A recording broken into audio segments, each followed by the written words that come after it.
بر اعظم افریقہ تقریباً 70,000 سال قبل انسان ارتقاء کی جنگ میں فتح در فتح اس مقام تک پہنچ چکا ہے جہاں چہرے بشرے سے وہ اس انسان جیسا لگنا شروع ہو گیا تھا جیسے انسان ہم آج کی دنیا میں دیکھتے ہیں، یا یوں کہہ لیں کہ وہ انسان جنہیں ہومو سیپینس کا نام دیا گیا تھا۔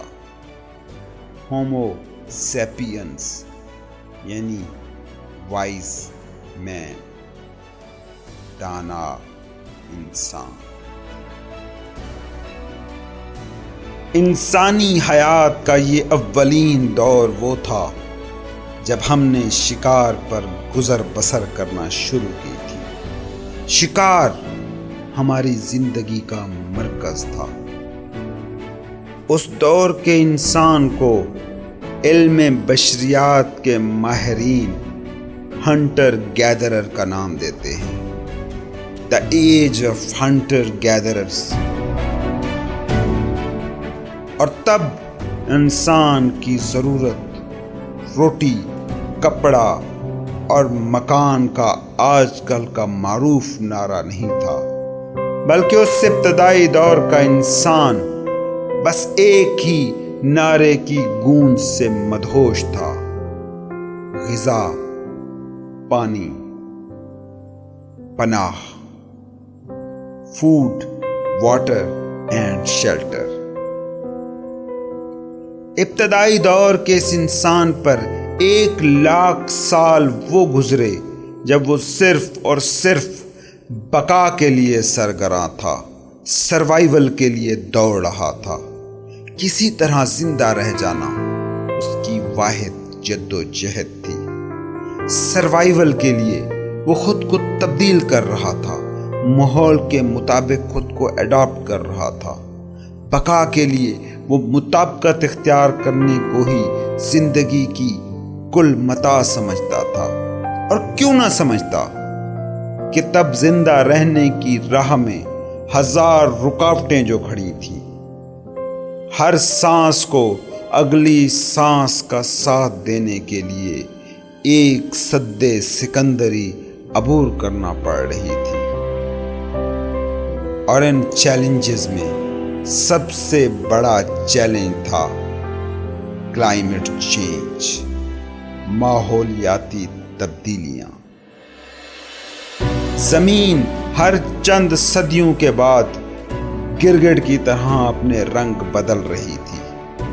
کبھی برف کی موٹی تہوں میں چھپ جاتی کہ جسے آئس ایج کہا جاتا ہے، تو کبھی آسمان کی وسعتیں پہاڑوں سے اگلتے لاووں کے دھوئیں میں محدود ہو کر سمٹ رہی تھی۔ پھر کچھ صدیاں بیتتی کہ زمین صحرا سی خشک ہو کر گرم تندور میں ڈھل جاتی۔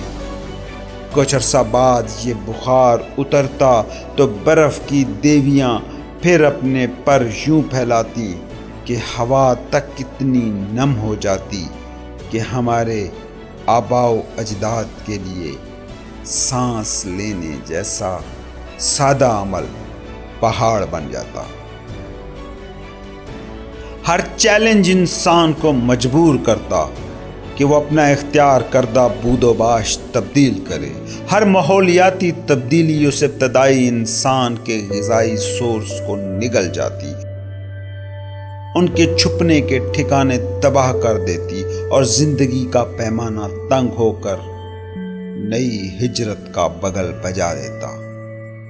ابتدائی دور کی انسانیت ایک بار پھر سروائیول کی جد و جہد میں مگن ہو جاتی، مگر جیسے ہر سیاہ بادل کے آخری کنارے پر موجود چاندی رنگ کی لکیر بادلوں کے پیچھے موجود سورج کا پتہ دیتی ہے، اور ہر شر اپنے اندر خیر کا کوئی پہلو چھپائے بیٹھا ہوتا ہے، اسی طرح اولین انسانیت کو فطرت کی عطا کردہ ان مشکلات میں سے، ان چیلنجز میں سے بھی آسانیوں کی راہ نکلنے لگی تھی۔ ان ساری مشکلات کو سہ کر، خود میں تبدیلیاں لا کر، ماحول کے مطابق خود کو ڈھال کر جو انسان بچ گیا وہ بالکل ابتدائی انسانوں سے کہیں زیادہ توانا تھا، کہیں زیادہ مستحکم، کہیں زیادہ منظم، کہیں زیادہ چالاک، اور خاص طور پر یہ قبیلہ۔ بقا کی ہماری اس جنگ میں اس ایک قبیلے نے بہت ہی خصوصی کردار ادا کیا ہے۔ یہ سیاہ فام افریقی قبیلہ بہت ہی مختصر سا تھا، شاید کچھ 1000 افراد پر مبنی۔ بھوک، پیاس اور جنگلی جانوروں سے ڈرتا، کانپتا، اور ان کا رخ تھا سیاہ براعظم افریقہ کی شمال مشرقی ساحلی پٹی کی طرف۔ ابتدائی دور کے اس انسان کی زندگی کو اگر ایک لفظ میں بیان کرنا ہو تو وہ لفظ ہوگا سفر، جرنی۔ ان کی زندگی ایک سفر تھی، اب چاہے اس سفر کو سہانا کہیں یا تلخ۔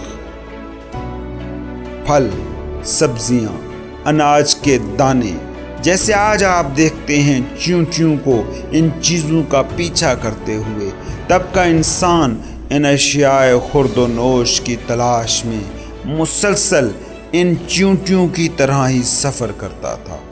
اس دور کے انسان کی تب کی زندگی بس اس ایک نقطے پر رکی تھی، پیٹ بھر کھانا۔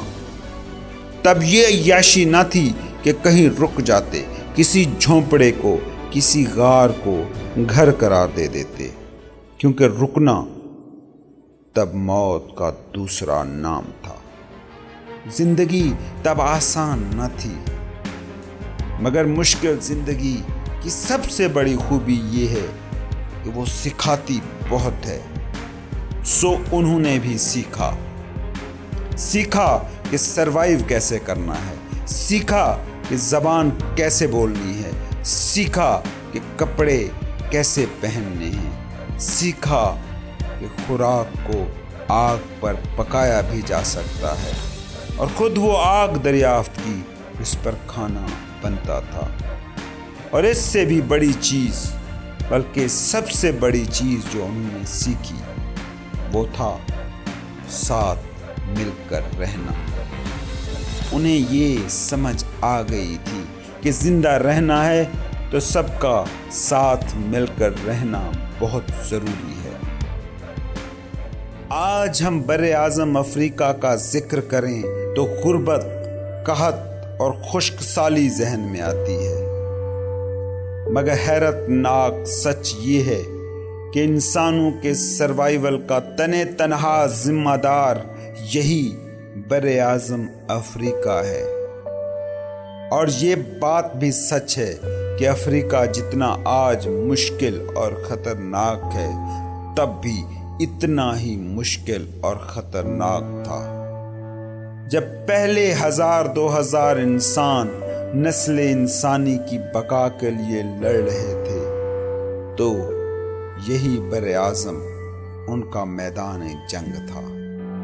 افریقہ سے باہر نکلنے کے راستے پر صرف یہی ایک قبیلہ ہی محو سفر نہ تھا، ان اگلے کئی ہزار سالوں میں کئی اور بھی قبائل تھے جو اس انسانی زندگی کے حامل واحد براعظم سے باہر نکلنے کے لیے رستے ڈھونڈ رہے تھے۔ انسانی ڈی این اے کی جانچ کرنے والے سائنسدانوں کی تحقیقات یہ کہتی ہیں کہ ارتقاء کے سفر کے اس موڑ پر جب انسانیت بقا کے لیے افریقہ سے باہر نکلنے کا راستہ ڈھونڈ رہی تھی، کوئی بھی قبیلہ اس کوشش میں کامیاب نہ ہو سکا سوائے ایک کے، اور یہی تھا وہ قبیلہ جس کی وراثت ہے یہ ساری انسانیت۔ آج سے 65,000 سال قبل یہ قبیلہ شاید بحیرہ احمر کے کنارے موجود لا تعداد جزیروں سے بھٹکتا بھٹکتا وہاں پہنچا جہاں آج عرب دنیا موجود ہے۔ سننے میں عجیب لگے گا، مگر سچ یہ ہے کہ اگر آج ہم اس زمین پر بطور زندگی، بطور ہیومن بینگ موجود ہیں تو اس کی وجہ ہے اس قبیلے کی یہ عورت۔ بجا ہمیں اس کا نام معلوم نہیں، مگر یہ عورت وہ ہے جو افریقہ کے خونخوار سفر کے دوران بچ رہنے والی واحد عورت تھی۔ ہاں، اس کا نام نہیں معلوم، مگر ہم اسے کہہ سکتے ہیں ماں۔ چونک گئے؟ مت چونکیے، کیونکہ آج صفحہ ہستی پر جتنے بھی انسان زندہ ہیں ان میں سے کوئی ایک بھی ایسا نہیں جس کے جینز میں یہ لکھا ہوا نہ ہو کہ وہ سب سہارن افریقہ سے نہیں ہے۔ اور سائنسدان آج تقریباً اس بات پر متفق ہیں کہ زمین پر زندگی اگر آج موجود ہے، انسان اگر بطور نو دھرتی پر سینہ تان کر کھڑا ہے تو اس کی وجہ ہے بر اعظم افریقہ سے ہوئی ایک ہجرت، ایک قبیلہ اور ایک عورت۔ انسان اور انسانیت کے سفر کا اگلا پڑاؤ کیا ہوا، کیسے ہوا؟ جاننا، سننا اور دیکھنا چاہتے ہیں تو چینل کو ضرور سبسکرائب کریں اور بیل آئیکن بھی پریس کریں تاکہ جو ہی اگلی ایپیسوڈ اپلوڈ ہو نوٹیفیکیشن آپ تک پہنچ سکے۔